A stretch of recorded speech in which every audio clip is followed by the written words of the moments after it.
Hi, this is Greg Samways here with some of my sedimentological seaside stories. I've been teaching and studying sedimentology for more than 30 years now, and I've learned a great deal about coastal processes and the stories that go with those processes around the world. I've visited a great many coastal locations in my youth and through my studies and teaching, but also I've visited a lot of coastal zones in Google Earth. So what I'm hoping to do with this series of short videos is just to take you through some of the interesting things that I discovered in my physical and virtual tours, and hopefully give you the opportunity to go and explore the world of Google Earth and think about what's happening the next time you go to the beach. In this sedimentological seaside story, we're going to take a tour along the Norfolk Coast.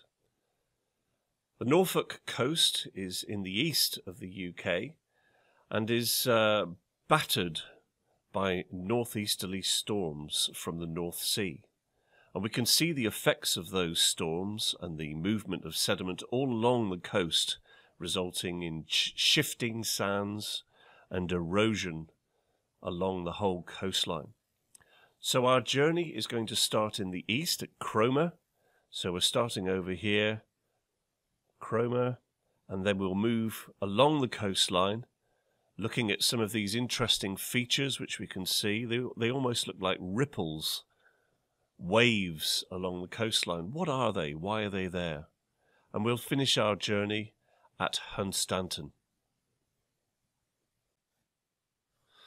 So here we are in Google Earth, and we start our story with a wide view of Europe, just to give us some context so that I can help you to see where we're zooming into here in Norfolk, which is a county in England.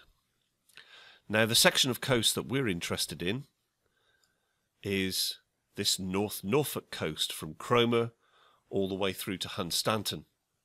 And already at this scale, we can start to see differences. We can see quite a linear coastline here, but here we can see some very strange shapes. We can see these waves, these ripples. There's a different colour here as well. There's a dark brown colour through this part of the coastline.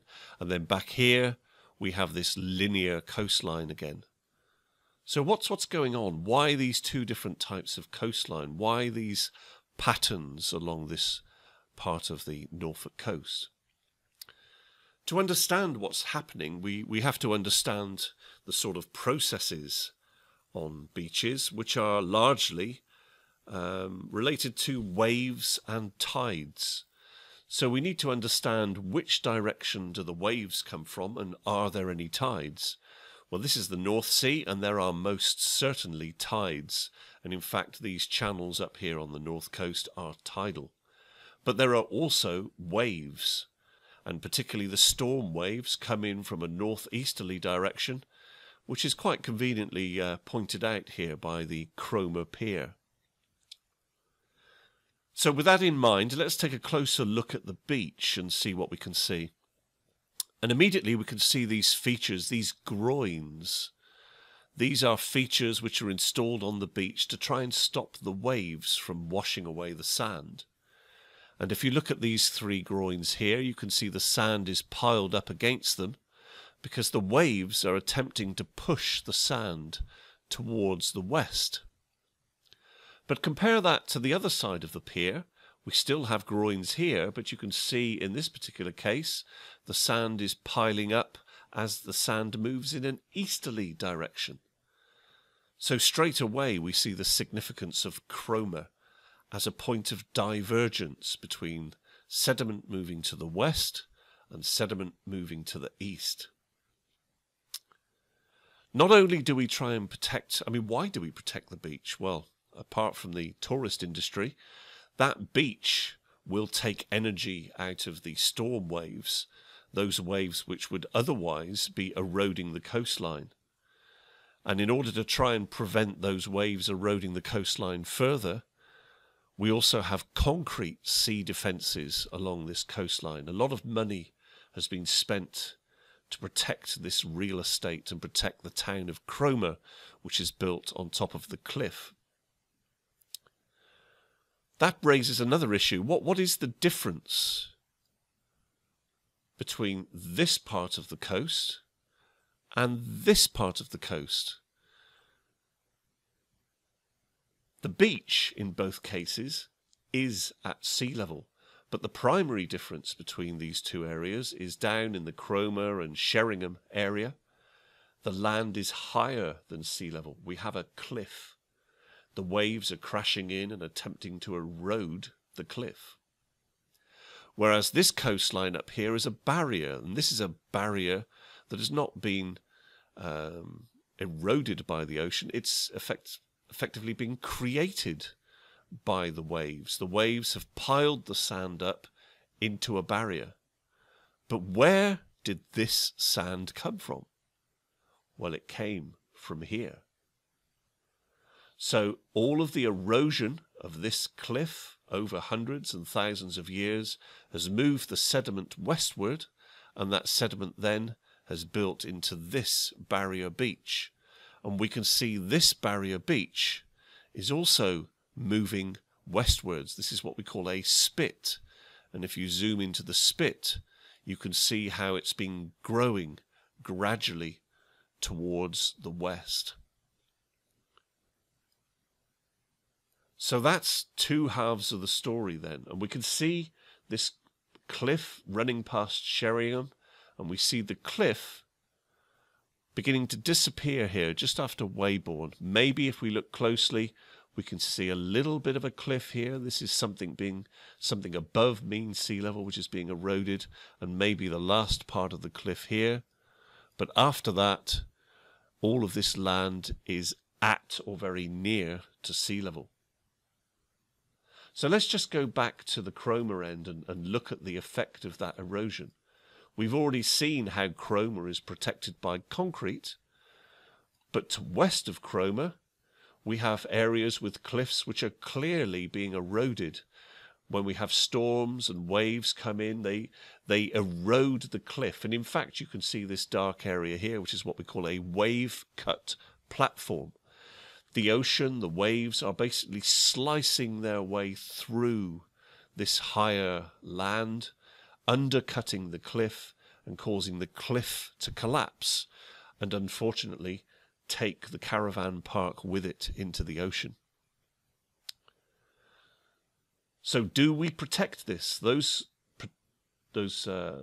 sea defences in Cromer, they cost a lot of money, and the money is obviously not available and not being spent to protect the caravan park here. But this is good news for the paleontologists, because in recent years, a cliff fall at West Renton revealed a mammoth skeleton. So the paleontologists are happy. They get to unearth all sorts of paleontological finds when these cliffs collapse, as the wave action gradually removes more and more of the cliff. So the paleontologists are onto a good thing, but for everybody else, it's a problem. We can see again here, money has been spent on not just these wooden groins, but you can see some pretty substantial piles of rocks here, which have been piled up to attempt again to prevent the sand from being eroded and migrating west along the coastline.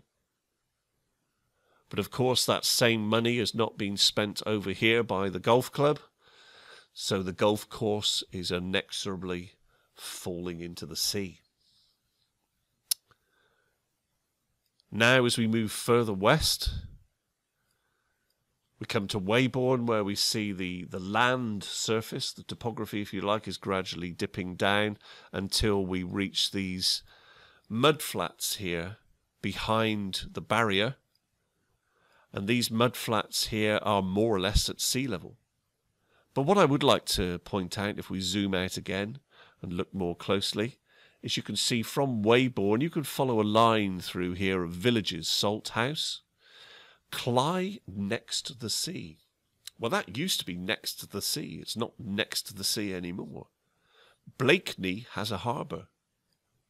And then further along we find Wells next to the sea, which is even further from the sea.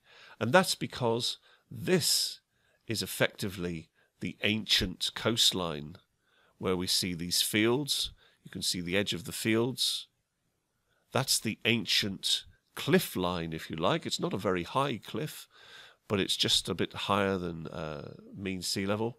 And the area in front of this is all of the sediment that's been deposited behind these barriers. Where did the sediment come from? It came from the erosion of the Sheringham, West Renton, Cromer, Overstrand coastline. So the erosion in this area is, we're losing land over here, but that sediment moving over here is being deposited and creating new real estate in front of Blakeney and Cley. Well, that's a good thing, you think. But in fact, the fishing industry in Blakeney and the harbour front in Cley are now next to useless, really, because they are so far from the sea. In fact, so far that most people now keep their boats out here in the channel. If you can zoom in, you can see all of these boats on their swinging moorings. And what people have to do to get to their boats is take a smaller boat down the channel and work their way all the way out to the big boats, and then they can go out fishing. So these are the tidal mudflats. These channels in here are characteristically funnel-shaped. As you go up, they get narrower and narrower. And when the tide rises and the tide rushes in, and the tidal range in here is several meters, it brings with it the sediment which is being eroded from outside the barrier. And that sediment is deposited in here, and that's what's gradually building up the sediment level behind the barrier. And that's how this new land has been created, if you like. However, we still get big storms, and we get extra high tides and storm surges, and even places like Blakeney can still be flooded by a big storm, with a big storm surge. Because remember, this channel here is still pretty close to sea level, and this is a tidal channel. The tide comes all the way in here, all the way up these creeks, and deposits its sediment. As it slows down, the sediment is deposited, and during a very high tide, this whole area is flooded. And during the highest of those high tides, the water comes up over the harbour and floods these buildings. And it's always very entertaining for people who don't understand sedimentology and tides and storms, because it's possible here at Blakeney to come and park on the sand next to the channel. And we've had great fun down there watching people desperately try to dig their cars out of the car park as a spring tide gradually submerges them. You have to understand the sea, the ocean, the coastline, the tides, the waves, before you live next to the sea or go and venture down on the beach. And one friend of ours we worked with many years ago lives in one of these properties on the harbour front, and they've adapted to the circumstances.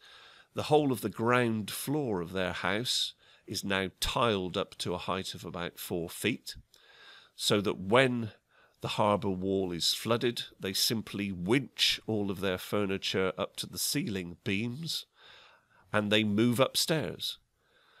Practically no harm is done, because all of the electric ring main has also been installed at a height of 5 feet. So all they have to do is open the doors, let the water in, let the water out, and once the flood is gone, they mop up, and then they lower the furniture back to the floor.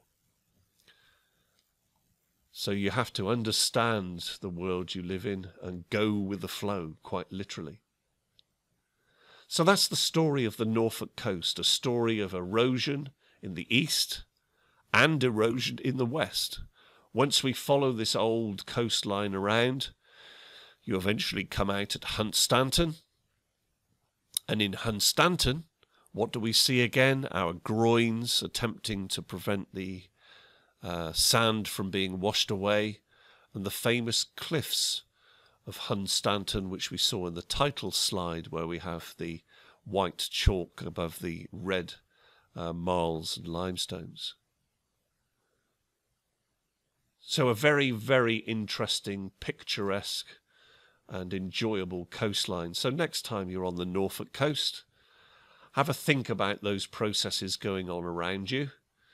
And if you're not able to make it to the Norfolk coast, then do take a few moments to zoom in on Google Earth and see what you can see. And I think on some of these Google images, you can even get close enough to see the seals on Blakeney Point. In fact, there they are.